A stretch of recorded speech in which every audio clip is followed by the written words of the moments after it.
We welcome in our NBA reporter, Brian Windhorst, who joins us now from Tokyo. And Brian, listen, Drew makes very good points there. They just came together. Timing is certainly not helping them. People could say we're overreacting still, though, but it is the first time the American men have lost a game at the Olympics since 2004 in Athens. It is a big deal. So what's the biggest problem to come out of that loss? Well, Sage, as you mentioned, 7 points up with 4 minutes to play. That is a game that the Americans must close. And certainly they have challenges, but their talent level is unmatched in this tournament. You know, Kevin Durant was in foul trouble in this game, and that definitely was an issue. But when Durant went to the bench, they brought in Jason Tatum, an All-NBA player. And so part of the issue that we're seeing here is, yes, there's cohesion and chemistry issues. Yes, there's lack of togetherness, and they haven't had the reps. We don't have guys who are not rising to the occasion. We have a lot of talent on this team. And I have to say, they have lost 5 of their last 8 games dating to the 2019 World Cup. There's a lot of excuses. Many of them are legit, but there's no excuse for that performance, and they're going to have to start playing better individually immediately. Yeah, so I want to build off that because it's one thing to get beat up in some exhibition games, which were still concerning, but then there's this. And when you say guys really aren't all in, why? Well, I just think it's a comfort level issue. And, Greg Popovich has changed the way he's constructed the roster from 2019 to 2021. He went through a game plan yesterday where he started with basically 2 of his big men, Draymond Green and Bam Adebayo, in the starting lineup. And I understand why he's done that. It makes, strategy sense, but it's not working. And you can see the players are not comfortable. And the other thing Greg Popovich is doing is he really wants them to play international style, frankly, San Antonio Spurs style basketball, where you share the ball, move the ball around the perimeter. And that is a beautiful game. It is also something that takes a long time to develop. And when you see guys like Damian Lillard passing up open shots in close games in the fourth quarter, which is not who Damian Lillard is and never is, you can tell that they're not comfortable. So steps need to be taken for them to get back to who they are, and that's got to begin against Iran on Wednesday. And again, the time issue is totally legitimate. The finals just ended, playoffs just ended, everything backed up because of COVID. It doesn't matter now, though. We're less than 2 days away from their next game, so they got to move on. It's against Iran. What do the next couple of days look like for Team USA? Well, they didn't have a practice today in Tokyo, so they'll practice tomorrow. They just needed some rest. But here's the thing. They still have control of their destiny. Nothing is lost per se. If they win the next 2 games this week, they will advance to the medal round. But I have to say, Sage, they need to not only play well against Iran, but they need to kind of blow them out. And the reason is because they now are facing a situation where point differential is going to matter. They're going to be out of position moving forward. And the Czech Republic is on Saturday, and I'd like to tell you that they'll win that game and be fine. But the way this team is playing right now, I can't assume a win over a team like the Czech Republic. And so they need to play well against Iran and run the score up to give themselves a cushion, because they might end up needing those points as they try to move into the next round. That's the thing. It's not just wins and losses. It's point differential during these group stages. Brian Windhorst, man, this feels a lot different from the Dream Team days just a couple of years ago, doesn't it? Thank you for joining us. Play. The USA was a juggernaut, and they made you play their way. They were led by the Stars, which is the point Max was making, to his credit. Now, instead of forcing the Europeans to play their way, the Europeans have forced Team USA to play their way. That's why you got a roster filled with a bunch of shooters and no true big man presence. Your definition of a big man is Draymond Green and Bam Adebayo and Kevin Love, okay? So understand they're forcing you to play their way now. And by playing their way, you're not looking too great at doing it. In the end, we're not going to dissect it that way. In the end, we're going to sit up there and say when LeBron was playing, they won. When D-Wade was playing, they won. When Kobe was playing, they won. Even though Kevin Durant was on those teams too. But because he's clearly the leader of this team, and Damian Lillard is a superstar player, if they continue to lose like this, you're going to look at them and you're going to say, what the hell happened? What's the problem with Team USA? It's the same problem in college when you have the most talented team, but they're a bunch of one-and-dones, and they play a team of guys. Maybe none of them will be NBA stars, but some of them might be in NBA rotations. But they played together for 2-3 years. They're upperclassmen now. They've played together. They've committed to each other, to the team, and they have some talent. They have some like real NBA-ish talent. They can beat a more talented team that hasn't played together for very long, that's not as committed or invested. That's why the upperclassmen of like a mid-major, they can beat a one-and-done powerhouse sometimes. And that's what's happening right now. This is like a one-and-done powerhouse. And when the Team USA is constructed, when you have, let's say it was a team of Steph, Harden, Kawhi, LeBron, and KD in the starting five, then none of this stuff matters because at a certain point, you have so much talent, it's just not going to matter. Look at the Brooklyn Nets whenever they were almost healthy, right? But when you start to degrade that roster, and now it's not all MVP caliber players, it's MVP caliber players with all-stars and maybe some guys who are only sometimes all-stars. Now these guys have to be committed. The teams that Team USA are playing, Stephen A., by and large, have multiple players, a core of players who have multi-year commitments to their country's team, to their national team, who've played together for some time, and have a handful of guys who can make NBA rosters, who are on NBA rosters. Who was Durant blocked by last night? Thibault, clean block. He can do that in the NBA, too. So yesterday, when we started, we said, is this roster a problem? I thought it was. Then yesterday, we asked, after the first loss to Nigeria, is this a problem? I said, not yet. Now we see it as a problem. 2 losses in a row, we see it's a problem. They played better, but not well enough, consistently enough throughout the game. They're playing teams who want it more. This is the biggest stage they'll ever play on. Most of the team isn't hoping to win an NBA title one day, like most of Team USA is. They want it more. They're more committed. They play together. They've been playing together longer. Either Team USA really starts to want it and commit to each other, or we got to send even better players than we're sending now. So is it want or talent? Well, it's not about talent. I think it's the wanting. And I think that, think about it, when they lost, I think it was in 2004. I mean, as Larry Brown was coaching the team and what have you. And I mean, that was not a good thing. What was happening there was not a good thing with Iverson and the crew and LeBron and them all on the younger that they were on the squad, and they did not win. And then they felt the need to elevate the level of urgency and get, Mike Krzyzewski up in there. Jerry Colangelo became managing director, and obviously you picked the star-studded roster. And they went and represented not 1, not 2, but 3 consecutive Olympics from 2008 to 2016. Now you've gone the way back to 2004. In other words, we're at the top of the heap. We don't need to have the, quote, creme de la creme in order to win the gold, which is something that I still maintain. See, I'm not talking, I'm assuming that you're incredibly committed. I'm saying that from a talent perspective, there should be no issue. I'm looking at the talent on this squad. You should be playing better. You should be more effective. And right now, if Kevin Durant, who is clearly the face and the leader of this squad, is associated with a collapse in Olympic play, particularly coming off of what just happened to Brooklyn, as spectacular as he was, we all know that. Kyrie gets hurt. If Kyrie isn't hurt, I believe they're in the finals right now. All right, James Harden, same thing.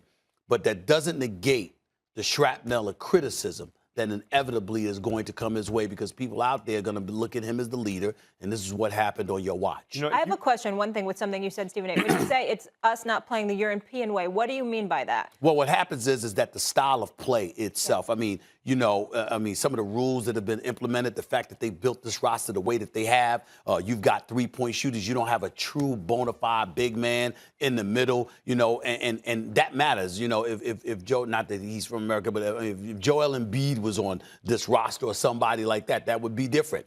Because you'd have a big man presence to throw the ball to in the middle or whatever. But by having this roster assembled the way that you did, you basically said there's a style of play that they implement here, overseas, and we think that's the way to go. And it's not working for you. When you think of all the best big men in the league, other than AD, who's like a 4-5, Embiid, not an American player. Mm-hmm. That's right. Right, he wouldn't be playing for Team USA. Not an American player. Freak, Nope, not American. So is the sport becoming more global? Is that part of the issue? And it's not that we're putting out a bad product? No, not a bad product. It just goes without saying the rest of the world has caught up. That's why now it requires us, if you want to be assured of a gold, even if they haven't played together a long time, Steph, Harden, Kawhi, LeBron, KD would never not win every game. They're just not capable of not winning every game. But once you get any lower than the greatest team ever, You can lose because, like, think about it like this. Let's say you took an all-star team. Yeah. And not all starters, 3 starters and 2 reserves on an all-star team. And they played a team that didn't make the playoffs. But it's the middle of the season, and these guys haven't played together on the all-star team even once. And the team that didn't make the playoffs has just played 40 games together. Right. Team that didn't make the playoffs might beat them. How confident are you in Team USA winning the gold? Not super confident. I think that they'll be competitive. They may be the odds-on favorite, but it's not like, look, guys, here's the team that we would send that would win the gold, okay? Without any question, 100%. Here's a starting 5. You tell me where I'm telling any lies. Steph, Harden, LeBron, KD, Kawhi. Mm-hmm. There's no way to beat that team. By the way, Damian Lillard and AD off the bench. It would crush everybody. And that's what we used to do when we finally started sending our pros. We're like, look at us, we're the best in the world. And then in '88, we sent, Charles Smith and Stacey Augmon and Dan Marley, good players, but not our very best players. And we lose. Then we got serious and made a dream team. And then again in '04, Okafor and Steph Marbury and Sean Marion, nice players, but in their day they were good, but that wasn't our best squad, and we lose. Now, I get it. Guys are aging. They've played for Team USA a lot. They want to rest. I'm not saying, hey, LeBron, you need to play. I get it. But this is what happens when you start sending your kind of third-tier team. You could wind up losing. This is the kind of team that can lose in the Olympics. Well, it could lose, but am I confident they will not lose? Yes, I think they'll win. But I will say this. Listen, I'm very fond. I like Kevin Love, but what is he doing on this team? He played 25 games last year. A couple of years ago, how many games did he play? He played 22 games. Last season, he played 56 games. I mean, he's missed a lot of games over the last couple of years, and I'm just wondering, I know he could play, I know he could shoot, but when you miss that much time, I mean, don't you need to focus on your NBA career, even though it's only a couple of weeks in the summer, overseas or whatever? I mean, but don't you need to focus on playing here, and being healthy enough to play? That would be my only thing in regards to that. But am I confident that men's USA basketball can win? Yes, but here's the thing. And this is a weird kind of thing for me to say because I'm obviously, I'm a black man first, but I'm an American and I'm proud to be an American citizen. I'm patriotic in that regard. I kind of like the idea of it being up for grabs. I kind of like the idea of it being a challenge where we don't stack the deck per se. I kind of like it because we've already done it. We've shown how dominant we can be. See, we have to send a message. We had to send a message, after the Barcelona games, 1992 Olympic Dream Team and all of that stuff. And then we sort of dipped with Larry Brown coaching the team and all that stuff. You know how much I love Larry Brown. He's a Hall of Fame. He's one of the greatest coaches I've ever seen. But he didn't ingratiate himself to the LeBrons, the Melos, the Allen Iversons of the world during Olympic competition. We get all of that. But what I'm saying is that because we've showed, particularly with Coach K coaching over the last 3 Olympics, we've obviously put our sheer dominance on display. I have no problem with it being up for grabs with some of the secondary stars or even lesser in the NBA representing Team USA and going and competing against teams in Europe, because we already know, the world knows, if we send our best, there's no competition. We've established that reality, and now that we've done that, there's nothing wrong with giving others shine and seeing what they bring to the table. Well, I mean, I hear you, except that remember what it feels like when we actually win a bronze. That's not a good feeling. That it's like, that's why everyone plays. After we win a bronze, that's why we send a sick all-star, all-time dream team's killer squad, because we're like, oh, wait a minute. We thought we wanted it to be closer, but nah, we're not taking bronze, and we crush everyone. But once we did it, though, and what I'm trying to say, Max, is that if we've done destroyed everybody and we've sent the message emphatically, if we send our best, you can't mess with us. There's nothing wrong after you send that message to now take some secondary dudes and say, well, we think we could beat you with that too. Why not send the college kids? Stephen A., you identified the most interesting thing about this whole subject off the top, and it's something someone on our set knows something about someone in Molly's family. Jalen Rose brought up Kevin Love's presence on the team and said it was tokenism. That's like, it's not just like, why is he playing? Of course it's tokenism. Of course it is. Why? How else could Kevin Love, who has not played it, Kevin Love used to be an excellent, excellent player.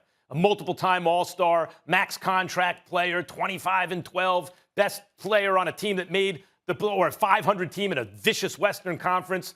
He hasn't been that in a while. Kevin Love hasn't been an All-Star caliber player in years now. Why is he on the team?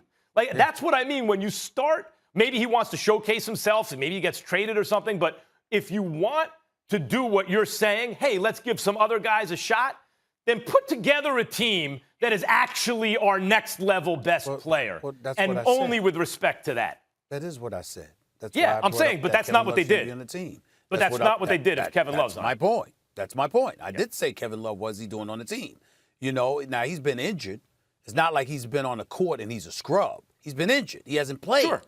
I'm just saying that because you haven't played so much, your primary responsibility should be getting back healthy and playing back in the NBA as opposed to representing Team USA. But again, I don't mind. I love the fact that Bradley Beal is going to put his skills on display. Jason Tatum's going to put his skills on display. You got Damian Lillard and these boys. These are stars. And these are stars. Our primary, you're right. I don't think you need the LeBrons and KDs of the world to win this. Kevin Love's primary responsibility should be to get healthy to play for his team. And Team USA's primary responsibility, putting the team together, should be to get to whether or not LeBron goes or the very, very best players go, to put a team together that they think will win, not worry about getting one white dude on the team to make sure there's some representation. And I totally agree with Jalen about that. Yeah.